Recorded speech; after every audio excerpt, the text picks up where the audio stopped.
ఏపీలో ఎన్నికల వేళ కొత్త సమీకరణాలు మొదలయ్యాయి. ఈసారి ఏపీలో ఎన్నికల పోరాటం ప్రధాన పార్టీలకు ప్రతిష్టాత్మకంగా మారుతుంది. జగన్ మరోసారి గెలిపే లక్ష్యంగా బరిలోకి దిగారు. జగన్ ఓటమే లక్ష్యంగా టీడీపీ, జనసేన జతకట్టాయి. కాంగ్రెస్ షర్మిలకు ఏపీ పగ్గాలు అప్పగించింది. ఇక బీజేపీ కూడా తమతో కలిసి రావాలని చంద్రబాబు, పవన్ కోరుకుంటున్నారు. ఈ సమయంలోనే బీజేపీ మెగా స్కెచ్ సిద్ధం చేస్తుంది. తెలంగాణలో బీసీ నినాదంతో అసెంబ్లీ ఎన్నికల్లో బీజేపీ ఓటింగ్ శాతం పెరిగింది.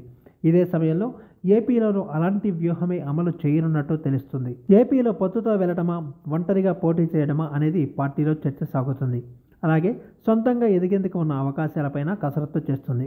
ఏపీ రాజకీయాల్లో సామాజిక సమీకరణాలే కీలకం. బీజేపీ ఇప్పుడు ఇదే అంశం ఆధారంగా కొత్త లెక్కలు సిద్ధం చేస్తుందని సమాచారం. బీజేపీ ప్రస్తుతం జనసేనతో పొత్తు కొనసాగిస్తుంది. ఎన్డీఏలో భాగస్వామిగా ఉన్న జనసేనతోనే తమ పొత్తు అనే అంశాన్ని స్పష్టం చేస్తుంది. టీడీపీతో కలుస్తుందా లేదా అనేది ఇంకా తేల్చడం లేదు. ఈ సమయంలోనే పవన్ ఢిల్లీ రావాల్సిందిగా బీజేపీ నేతల నుంచి ఆహ్వానం అందింది. ఇక పొత్తుల పైన తేల్చే సమయం ఆసన్నమైంది. ఇదే సమయంలో ఏపీలో కాపు, కమ్మ వర్గాలకు దగ్గరయ్యేందుకు బీజేపీ ప్రయత్నాలు చేస్తున్నట్టు కనిపిస్తోంది. పురంధరేశ్వరికి బీజేపీ రాష్ట్ర పగ్గాలు అప్పగించింది. పవన్తో పొత్తు ద్వారా కాపు మెజార్టీ వర్గం తమ వైపు ఉంటుందని భావిస్తుంది. అయోధ్య రామాలయం ద్వారా వర్గాలకు అతీతంగా తమకు మద్దతు పెరిగినట్లు అంచనా వేస్తుంది. ఈ సమయంలోనే మెగాస్టార్ చిరంజీవికి కేంద్రం పద్మ విభూషణ్ ప్రకటించింది. ఇక ఇప్పుడు కాపు ఉద్యమ నేత ముద్రగడని తమ పార్టీలో చేర్చుకోవాలనే ప్రయత్నాలు చేస్తున్నట్లు ప్రచారం సాగుతుంది. అలాగే మెగాస్టార్ చిరంజీవికి రాష్ట్రపతి నామినేటెడ్ కోటాలో రాజ్యసభకు ఎంపిక చేయాలని బీజేపీ భావిస్తున్నట్టు సమాచారం. పార్టీలకు అతీతంగా ఈ నియామక ప్రక్రియ ఉంటుంది. సినీ రంగం నుంచి 2022లో విజయేంద్ర ప్రసాద్ను నియమించారు.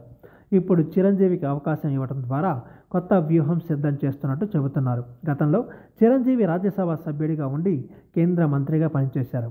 పవన్తో పొత్తు కొనసాగిస్తూనే చిరంజీవికి రాజ్యసభకు పంపడం ద్వారా ప్రయోజనం ఉంటుందని బీజేపీ అంచనా వేస్తుంది.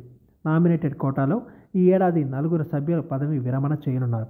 వారిలో ఒకటి చిరుకు ఇస్తారని టాక్ వినిపిస్తుంది. అలాగే త్వరలోనే 15 రాష్ట్రాల్లో రాజ్యసభ ఎన్నికలు జరగనున్నాయి. ఇప్పటికే షెడ్యూల్ కూడా వచ్చేసింది. యూపీ నుంచి 10 రాజ్యసభ స్థానాలు ఖాళీ కానున్నాయి. అక్కడ నుంచి చిరంజీవిని రాజ్యసభకు పంపించాలని పార్టీ అధిష్టానం భావిస్తుందని కూడా టాక్ వినిపిస్తుంది. ఇప్పటికే తెలంగాణ బీజేపీ నేత డాక్టర్ లక్ష్మణ్ యూపీ నుంచి రాజ్యసభకు ప్రాతినిధ్యం వహిస్తున్నారు. అలాగే చిరంజీవిని సైతం అక్కడ నుంచి రాజ్యసభకు పంపాలని అధిష్టానం ప్లాన్ చేస్తుందనే వార్త వైరల్ అవుతుంది.